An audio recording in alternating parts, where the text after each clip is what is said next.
when like City of Evil came out, it was significantly different from Waking the Fallen, right? Waking the Fallen was the first one? Yeah, well, technically our first one was Sounding the Seventh Trumpet, and then Waking the Fallen was the first record I was on, and then we did City of Evil, and that was our first major label release. Yeah, and I remember when that came out, it was like, oh, this is not just metalcore, right? For everybody we were on tour with As I Lay Dying when it came out, and we all kind of like got together in a room and we were listening to the new Avenged record, and we're like, and of course everyone was making the Guns N' Roses comparisons and stuff like that. Naturally. And we were like, this is not metalcore. This is these guys made a really smart decision and they're doing something different. And obviously it did tremendous things for you. But that's something that really left an impression on me. So we put out a record called The Fall of Ideals in 2006. And then the very next record that we did, this record called Overcome, we had two songs that were all singing all the way through. And I was nervous as hell, right? I was like, oh my God, what are we doing? I know people are going to freak out, blah, blah, blah, blah.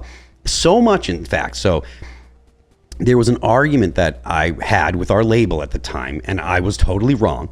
But our label was like, we want to put out the version where you sing all the way through. And I'm like, no, people aren't going to like it. They're going to call us sellouts, blah, blah, blah, blah, blah. I was like, there's other stuff that we're working on to change and kind of progress and stuff, but I don't want to. And the label was like, really? You really need to trust us, blah, blah, blah. And it was a big old fight, and I was like, listen.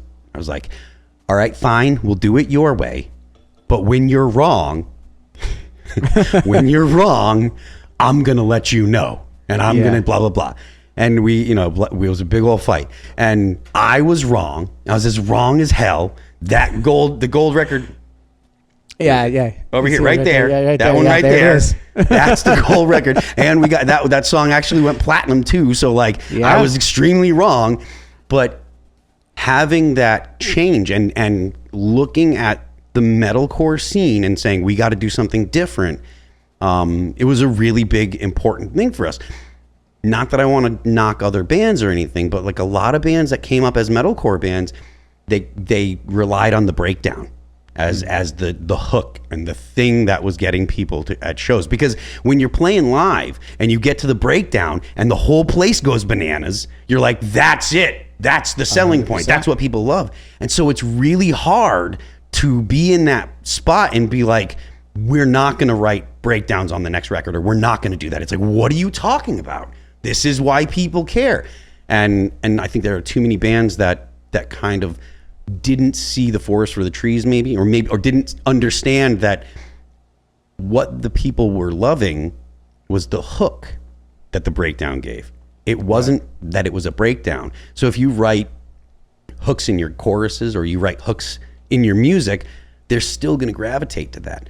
And one of the things that I think we did is we didn't focus on one part. I think that we really tried to focus on writing good songs. And I don't want to, it's hard to say this without sounding like you're talking badly about other bands, and I don't intend to at all, but we really did say, we're not going to hang on to the trend, especially because we kind of snuck in at the buzzer as The Fall of Ideals came out in 2006, and by 2008 metalcore was done. There were no new metalcores. It wasn't new. It wasn't new. Yeah. It wasn't new anymore. So we kind of snuck one in at the buzzer, and then we're like, all right, we're here now. We're gonna get out of this as quick as we can, and thankfully it worked out for us.